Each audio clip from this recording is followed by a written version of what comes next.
అంటే అసలు వ్యవస్థల మీద అపనమ్మకం వస్తుంది. ఇప్పుడు ఓకే. ఉదాహరణకు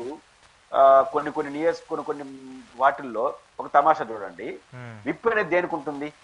హ్మ్. నా పార్టీ తరపున గెలిచిన వాళ్ళని గిర్రగిస్తాం నా పార్టీకే ఓటేయాలని. అవును. వేయకపోతే వాళ్ళని డిస్క్వాలిఫై చేసేస్తారు. హ్మ్.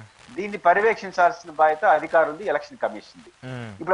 ఇప్పుడు మొన్న ఉప మేయర్ ఎన్నికలు చూసినప్పుడు నాకు అర్థం కానిది ఏంటంటే, హ్మ్. ఏ పార్టీ నుంచి గెలిచారో మేయర్ కావచ్చు, మున్సిపల్ చైర్మన్ మీరు ఎన్నుకున్నారు కదా, హ్మ్. వాళ్ళే ఆ పార్టీకి వ్యతిరేకంగా అవిశ్వాసం పెట్టచ్చా, సంతకాలు పెట్టకూడదు. పెట్టచ్చా? ఆ! ఆ! ఆ!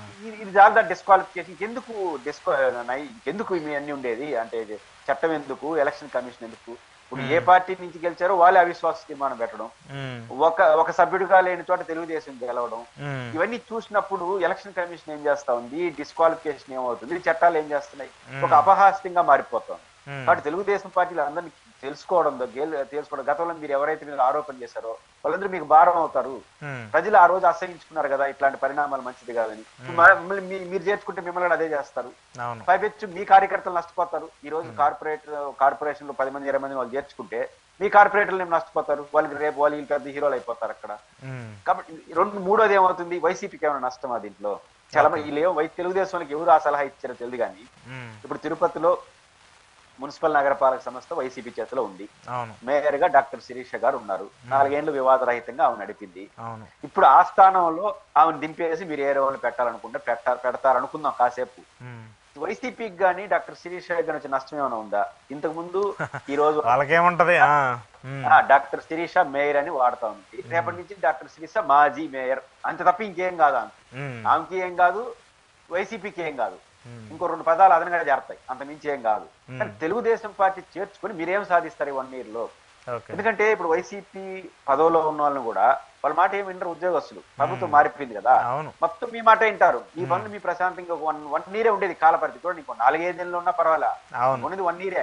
ఈ 1 year లో మీరు సాధించేది ఏమీ లేదు. చెడ్డ పేరు, వాళ్ళందరినీ చేర్చుకున్నామనే మరకలు, దీనికోసం ప్రజాస్వామ్యాన్ని కూనీ చేశారని చెడ్డ పేరు, హ్మ్. ఇన్ని మాల్ ప్రాక్టీస్ చేసి మీరు ఏం సాధించుకుంటారంటే, వైసీపీకి జరిగిన ఏదైతే రాజకీయంగా నష్టం వచ్చింది కదా, హ్మ్. దాన్ని వాళ్ళు కాకుండా మీరే పొడుస్తున్నారు. ఇప్పుడు నేను ఓకే. ఓకే. చెడ్డవాడిని అనుకోండి, హ్మ్. నేను కవర్ చేసుకోవడం నాకు చాలా టైం పడుతుంది. హ్మ్. నేను మంచోడిని అశోక్ గారు అంటే నువ్వు నమ్మవు. హ్మ్. నువ్వు నన్ను ఏదో తిట్టావనుకో అంతకన్నా ఘోరంగా, హ్మ్. అప్పుడు నేను మంచోడిని అయిపోతాను. ఇప్పుడు అట్లా అయిపోయింది తెలుగుదేశం పరిస్థితి. వైసీపీ వాళ్ళు చేసిన పొరపాట్లని ఆ! దగ్గరుండి కవర్ చేసి వాళ్ళు మంచోళ్ళు చేస్తున్నారు. హ్మ్. రేపు హ్మ్. జరగబోయేది కూడా ఖచ్చితంగా వైసీపీలో వీళ్ళు రాటు తేలుతారు. హ్మ్. మీరు గతంలో ఏముంది కొంతమంది ఇప్పుడు వీళ్ళు సరే అవిశ్వాస తీర్మానాలు ఏవి పెట్టినా కూడా రేపు మళ్ళీ సింపతి వస్తుందిగా వీళ్ళకి, అరే వీళ్ళని కావాలని కక్షపూర్తిగా దింపేశారని చెప్పేసి ఆ సింపతి వచ్చి మళ్ళీ గెలవచ్చు కదా. ఏడాది ఎన్నికలకి పెద్ద సమయం కూడా లేదు కదా. ఇప్పుడు తిరుపతిలో 47 మంది కార్పొరేట్ ఉన్నారు. ఉమ్, వాళ్ళు కనీసం 35 మందిని తీసుకోవాలి. ఉమ్, వైసీపీ వాళ్ళు ఉమ్, 35 మందిని తీసుకోవాలి. తీసుకుంటారు, బెదిరిస్తారు, బామాలుతారు, ఏదో తీసుకుంటారు. ఈ రోజు 3 ఏళ్ల పాటు వైసీపీతో ఉన్న ఈ కార్పొరేటర్లు మీ మాటిని మీతో వచ్చితే, రేపు మళ్ళీ రాజకీయ వాతావరణం మారితే మళ్ళీ వైసీపీ పోవడం మీరు గ్యారంటీ ఉందా? ఖచ్చితంగా. అధికారం పోతే వచ్చేస్తాను, రేపు మీకు గడ పోతే రారు కదా. ఉమ్, అలాంటి వాళ్ళని చేర్చుకుని మీరు ఏం బాగుపడతారు? ఉమ్, ఒరిజినల్ కార్యకర్తల్ని బలి చేస్తారు. ఇప్పుడు ఓకే. వైసీపీ కార్పొరేటర్లు చేర్చుకున్నారనుకోండి, అప్పుడు విశాఖపట్నం, తిరుపతి, కర్నూలు చేర్చుకున్నారనుకోండి, ఇంక 1 year లో అధికార కార్పొరేటర్లు అయిపోతారు. ఉమ్, తర్వాత వాళ్ళే కార్పొరేటర్లుగా పోటీ చేసి లీడర్లు అయిపోతారు. ఉమ్, ఆల్రెడీ 3 ఏళ్ళు ఎంజాయ్ చేశారు కదా, ఇంకా మళ్ళీ ఇప్పుడు 2 అంటారు. ఆడ ఒరిజినల్ కార్యకర్తలేమో అన్యాయం అయిపోతారు. వీళ్ళు రేపు మళ్ళీ ఇటు మొగ్గిందనుకో వైసీపీ వెనకాల గాలి, ఉమ్, పాతూరే కదా, నా గృహానికి వచ్చినట్టు వచ్చేస్తున్నా మళ్ళీ వచ్చేస్తారు. ఉమ్, కాబట్టి దీనికోసం ఇంత హడావడి, చెడ్డ పేరు అవసరమా? పైపెచ్చు మీరు గతంలో ఇప్పుడు ఈ కార్పొరేట్ల అవిశ్వాసం పెడుతున్నారు, ఉమ్, అందరూ రాటి తేలుతారు. ఉమ్, ఈ మధ్య కొంతమంది పేర్లు వింటున్నారు కదా, ఇప్పుడు తిరుపతిలో డాక్టర్ శిరీష, ఉమ్. కుప్పంలో అశ్విని, వీళ్ళ పేర్లను ఎప్పుడైనా విన్నామా మనం?